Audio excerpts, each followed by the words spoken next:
Ho an'ny teo anivon'ny kongresy ny teteza miditra kosa indray dia androany no nanatanteraka ny fivorimbe azony be sy ny maro natrehana izy ireo tao anatin'izany no nandanina ny fandaram-potoana ny androm-panjakana ity izay nanomboka ny 17 volana jona ary hatramin'ny voalohan'ny volana jolay ho avy izao. Mbola vola ravavy Tsirakotarsantrano mitondra ny akon'izay. Parlementaire 570 ny atroka fivoriana teo anivon'ny kongresy ny teteza miditra ary nandany ny fandaram-potoana eo anivon'ity androm-panjakana ity hatramin'ny voalohan'ny volana jolay ho avy izao. Anisan'ny tafiditra ao anatin'izay fandaram-potoana izay ny fandiniana volavolan-dalàna roa lehibe. Ny voalohany dia ny volavolan-dalàna laharana 820 tsipika 13 sy 4 arivo mikasika amin'ny fitantanana ny teteza miditra taorian'ny fametrapelan'ny filohan'ny teteza miditra ary ny faharoa kosa dia momba ny volavolan-dalàna laharana 820 tsipika 13 sy 4 arivo izay mikasika ny tombotsoan'ny filohampanjakana teo aloha.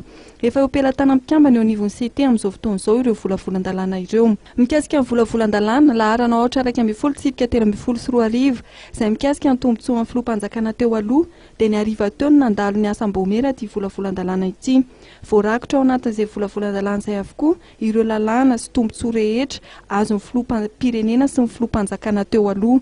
Anisan'izany ny mahakasika ny fiarovana azy sy ny fianakaviany, ny tranony, fiara sy ireo teboka maro samihafa.